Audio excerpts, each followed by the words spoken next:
দুইটা ভালো ভালো ভালো পরিবারের সংসার করতে পারছ না তুই জানোর কথা। আসসালামু আলাইকুম, আশা করি সবাই ভালো আছেন, সুস্থ আছেন। দেশ বিদেশে যারা আমার ভিডিওটি দেখছেন, আপনাদের শুভাকাঙ্ক্ষী আমার যারা আছেন তাদেরকে নিয়ে আজকে আলোচনাটা করতে চাই। এই যে মামুন লায়লা যা শুরু করেছে সোশ্যাল মিডিয়াতে, এটা আসলে একটা অশ্লীলতা ছড়াচ্ছে। এখানে কিন্তু ছোট বড় সবাই কিন্তু সোশ্যাল মিডিয়াতে থাকছে, কিন্তু ভালো কিছু শিক্ষা দিচ্ছে না।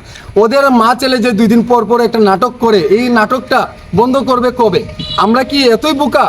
এই যে 2 দিন পর পর আবার মিলন হয়, তারপরে আবার বেডে যায়, এই এভরিথিং এইরকম মানে অশ্লীল ভাষাও চড়াচ্ছে। এই যে মামুনের কিছু কথাবার্তা বলেছে, অশ্লীল ভাষায় গালাগালি করছে, এটা আসলে কি একটা ভালো ফ্যামিলির সন্তান এগুলো বলতে পারে সোশ্যাল মিডিয়াতে আইসা? আর ওদের এত যদি মাথা ব্যথা থেকেই থাকে, তাহলে তারা আলাদাভাবে এটা সেট করে না কেন? মানে তারা আলাদাভাবে এটা নিয়ে কোনো কাজ করে না কেন? তারা সোশ্যাল মিডিয়াতে যে কোনো কিছু ঘটলেই তারা সোশ্যাল মিডিয়াতে আইসা একজন আরেকজনকে মারামারি কাটাকাটি করে, এরকম কেন ভাই?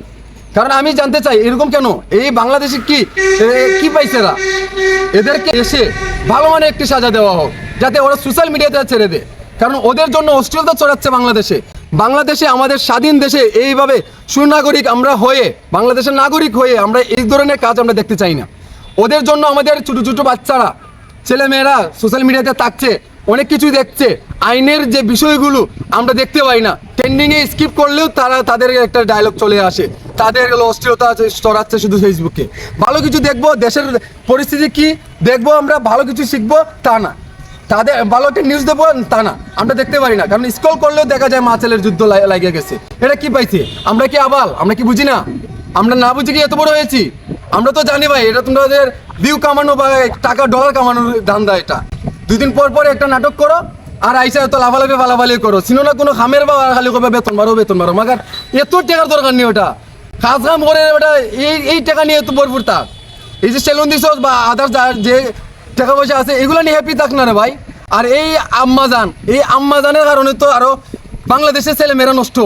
এই যে কুচি কুচি ছেলেরা দেখে 50 বছরের মহিলা কিভাবে গেল যে কুচি কুচি পয়েন্টারে ধরে, 18 বছর 20 বছরের পয়েন্টারে ভিডিও করে, এই আইনজিও করে, ইটা গেল লাগিবা। ইটা আসলে গেল এটা যুক্তিসঙ্গত নি। আমার শুভাকাঙ্ক্ষী ফেসবুকে যারা আছেন বা ইউটিউবের আছেন, আপনারা বলেন, আমার কথাতে যদি যুক্তি থাকে তাহলে আপনারা ভিডিওর কমেন্ট বক্সে আপনাদের মহামূল্যবান মতামতটি জানিয়ে দেন।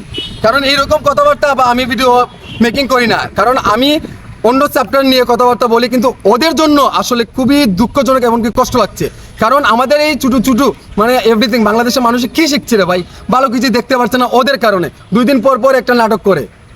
এটা থেকে বিরত থাকা আমাদের খুবই দরকার। এমনকি আইনের আওতায় নিয়ে এসে ওদেরকে জিম্মি করুক, যাতে এদের ফোনটা, যাতে ওদের পেজটা যাতে বন্ধ করে দেয়, যাতে আইসা এত লাফালাফি ফালাফালি আর করতে পারে না। আমরা ভালো কিছু শিখতে চাই।